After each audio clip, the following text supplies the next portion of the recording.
가지 봅시다. 마지막으로 이제 여러분들한테 설명드릴 것은 요한복음 4장에 나오는 사마리아 여인에 관한 내용입니다. 예수께서 사마리아 여인을 만나가지고 대화를 하죠. 네 남편이 어디 있느냐? 제게 남편이 없습니다. 네 남편이 없다는 말이 옳도다.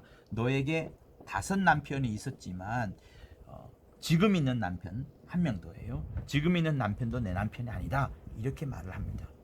자, 그런데 이 제도 역시도 뭔가 하면은 계대 결혼과 관련된 제도예요. 그러니까 이 사마리아 여인은 이 유대 땅 아래 있지 않습니다만 사마리아에 있었기 때문에 이스라엘의 어떤 전통적인 흐름 속에 있었던 겁니다. 그래서 계대 결혼을 통해서 지금 5 남편이 있었는데 첫째 남편이 죽었고 둘째 남편, 셋째 남편, 넷째 남편, 5 남편 다 죽은 거예요. 다 죽고 아들이 없이 다 죽은 겁니다.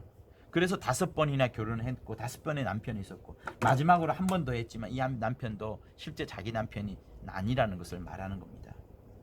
그러니까 이렇게 되는데 역시 아까 초기에 말했던 것처럼 칼빈이라는 개혁자가 이 사마리아 여인은 부정한 여인, 성적으로 타락한 여인, 그래서 낮 시간에 물을 기르러 오면서 부끄러워했던 여인 이렇게만 표현을 합니다. 그러나 여러분 그렇지 않습니다. 사마리아 여인이 예수께 했던 유일한 질문이자 제일 중요한 질문이 뭐였나요? 사마리아 여인이 예수로부터 들었던 충격적인 말씀이 뭐였냐요? 제가 가장 좋아하는 말씀이기도 하거든요. 하나님은 영이시니 신령과 진정으로 예배할지니라. 하나님은 그렇게 예배하는 자를 찾으시느니라 라고 말씀을 하거든요. 그러니까 이 여인의 관점 속에서 최고의 관심은 뭐였냐면 예배였습니다.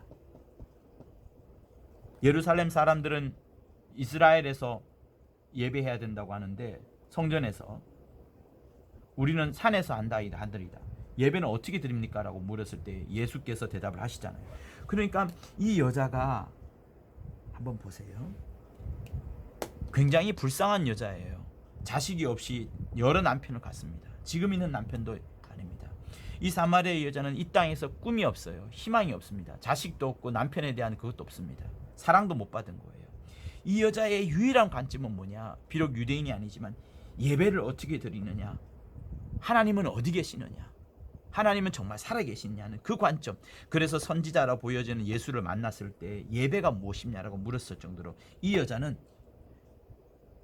성적으로 타락한 여자라든가 또 아니면은 나쁜 여자라든가 창기라든가 그렇게 표현한 칼빈의 주장은 매우 틀린 겁니다. 오히려 예배에 대해서 물어볼 정도로 심령이 가난하고 오히려 신령했던 사람, 성결했던 사람, 정말 이 땅에 꿈과 희망은 없지만 예배에 대한 관심을 가질 만큼 대단한 믿음을 소유했던 사람이라고 오히려 할 수 있어요. 그래서 예수께서 아무에게도 가르쳐 주지 않았던 하나님은 영이시니 그러니까 여러분 우리가 얼마나 영적 생활 해야 된다는 것이 다시 한번 거기도 나오는데 그 놀라운 사실들을 이 여인한테 일러주지 않습니까?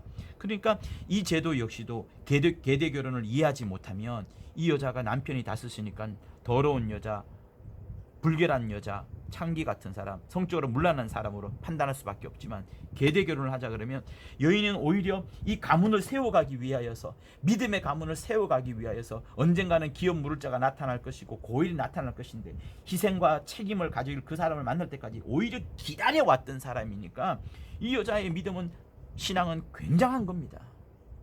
그러니까 예수를 만난 다음에 바로 즉시로 가서 전도하는 일을 하지 않았습니까? 그러니까 계대결혼 전체에 대해서 우리가 오해를 하면 성경의 많은 부분이 닫힐 수가 있고 또 이해를 하지 못하는 부분이 있는 겁니다. 그리고 여기서 다말에 대한 신앙을 다시 한번 볼 수도 있습니다. 왜냐하면 다말은 이 수가성 여인처럼 가나안 여자였거든요. 다말은 유대인이 아니라 가나안 여자였습니다. 가나안 여자였기 때문에 굳이 유대인의 전통이라 할 수 있는 계대 결혼을 지켜야 될 의무가 없는 거예요. 유대인의 가문에서 떠나면은 자유로워집니다. 새로운 결혼하면 되는 겁니다. 그런데 칼뱅은 이 다말을 굉장히 비난을 했지요. 다말을 어떤 사람으로 표현했나 그러면 유다를 사기친 자, 유다에 대한 복수급, 간음보다도 더 악하고 나쁜 근친상간의 죄를 이 여자가 범했다, 이렇게 말하면서 다말과 유다를 함께 비난을 하는 그런 이야기를 했던 것이 칼빈입니다. 그러니까 이런 신앙으로 인하여서 많은 사람들이 영향을 받았고, 유다와 다말 사건이 있는 창세기 38장을 좋게 안 채 보았던 것들이 사실은 현실이거든요.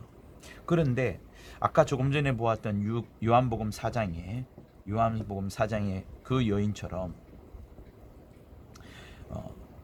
요한복음 4장 역시도 계대 결혼이고, 다말과 유다 역시도 계대 결혼의 입장에서 보면 다말을 새로운 시각에서 볼 수 있습니다.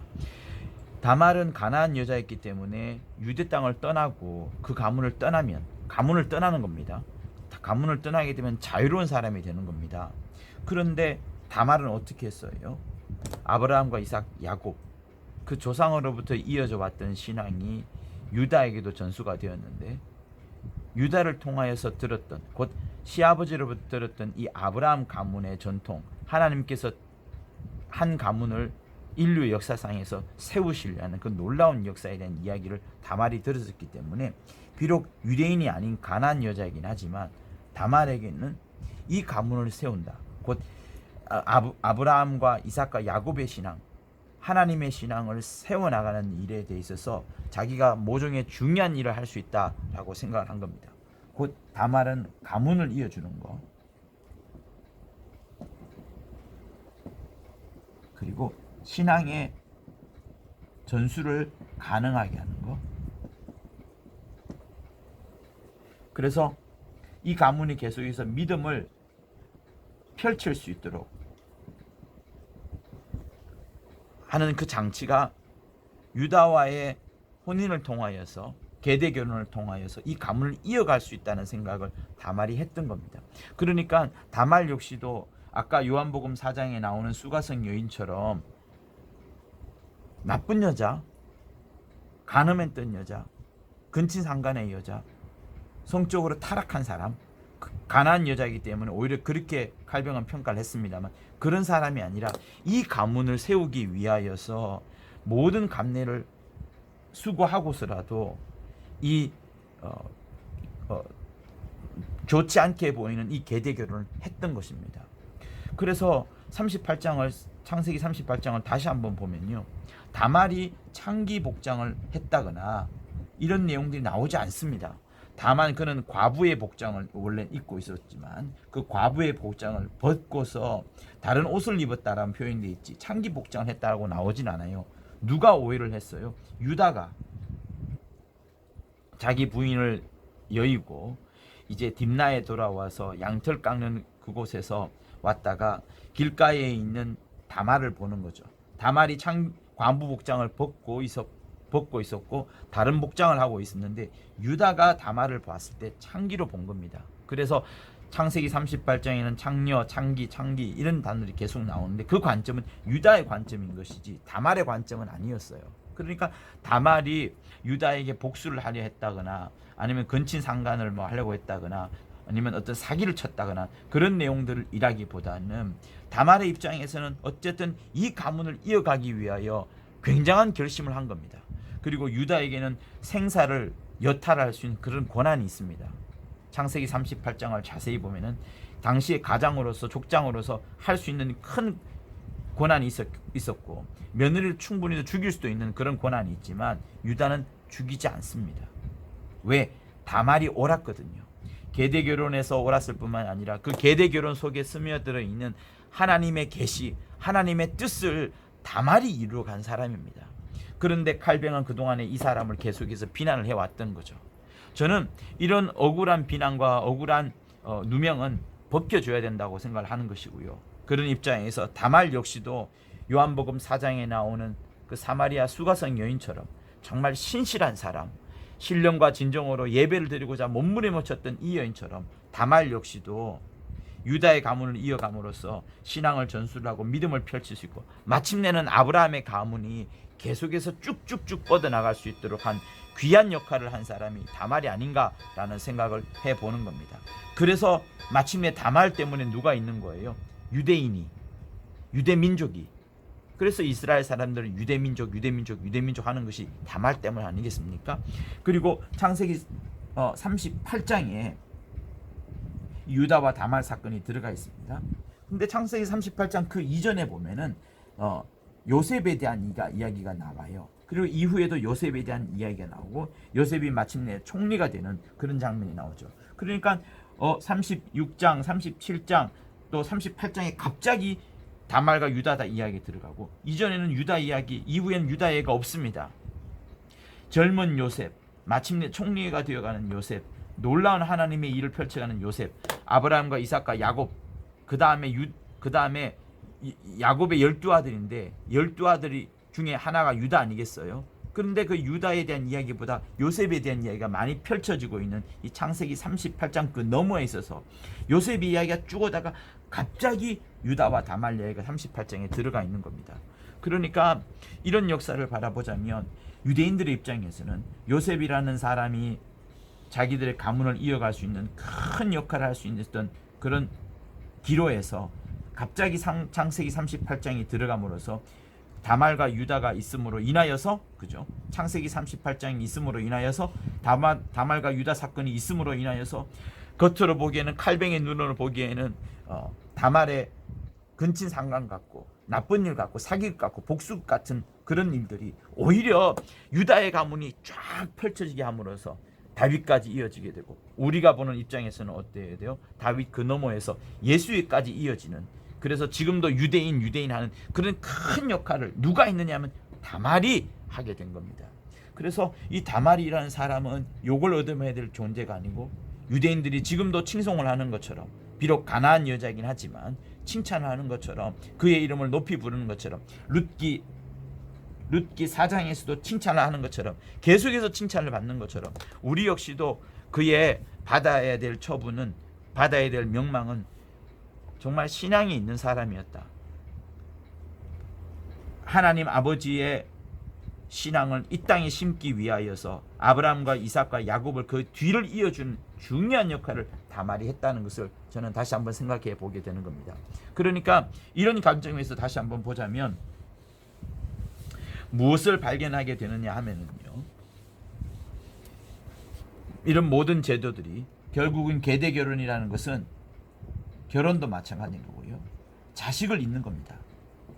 남자와 여자의 관계만을 말하는 것이 아니라, 결혼이라는 것은 남녀가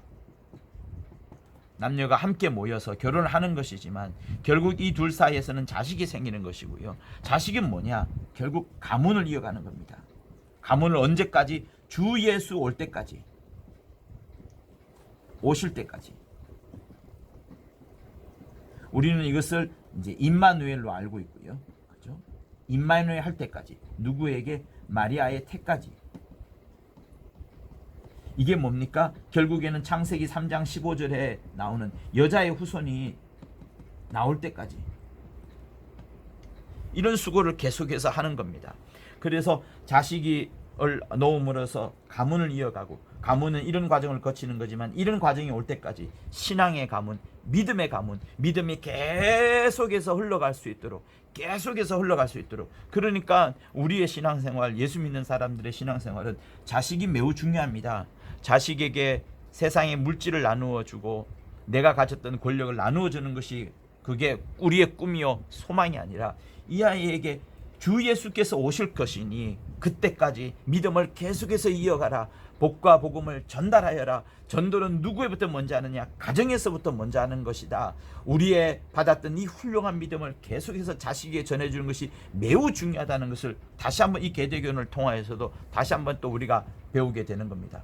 그래서 우리는 믿음을 가진 자로서 내가 받았던 믿음을 다른 사람에게 전달해주고, 특별히 성락교에서 받았던 이 베레아 하나님의 의도를 잘 전달하여 주어서 21세기 선교를 정말 우리가 할 수 있도록, 베레아 운동이 할 수 있도록, 성락교회가 할 수 있도록 잘 자식에 전달해 주는 것이 오히려 필요합니다.